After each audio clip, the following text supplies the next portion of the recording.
Who would have thought that I would be inside my house sitting by a fire just days before our Mother's Day celebration? It is currently 45 degrees outside and pouring rain.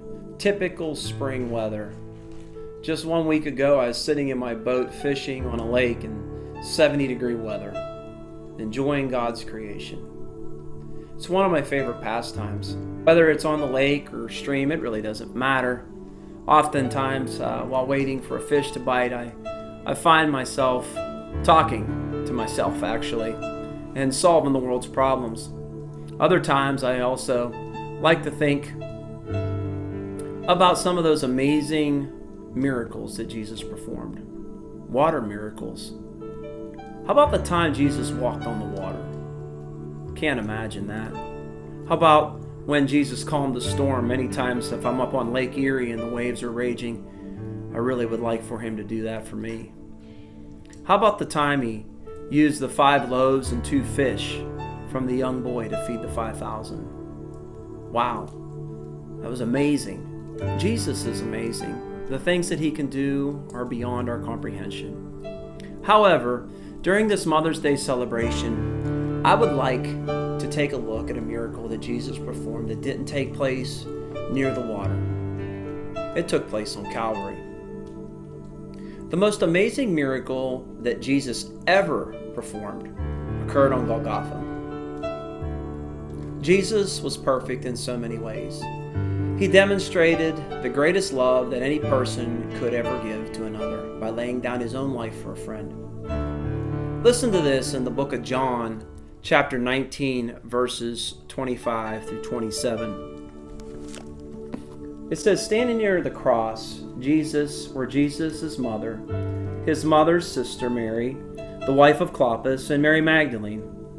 When Jesus saw his mother and the follower he loved standing nearby, he said to his mother, "Dear woman, here is your son."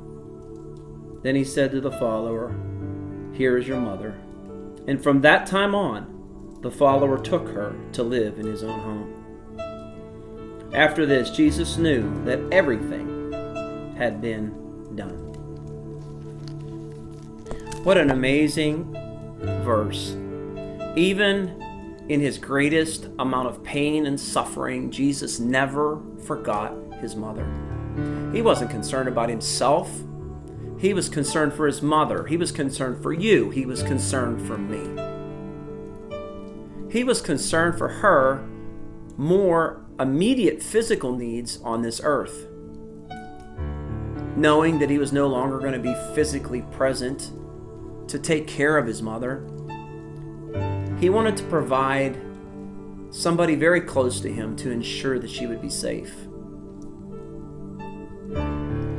Little did Mary know that he wasn't only taking care of her physical needs by handing her to John, he was also taking care of her spiritual needs.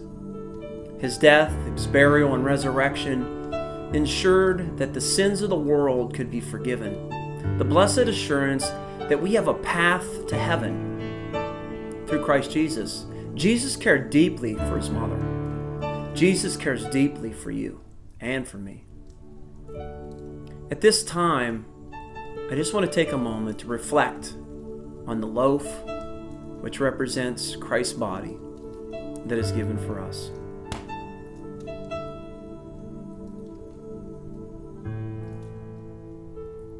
And I'd also like to take a moment to reflect on the cup, which represents his blood.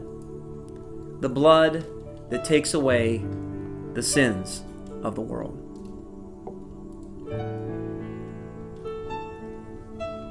During this time of Mother's Day celebration, let us not forget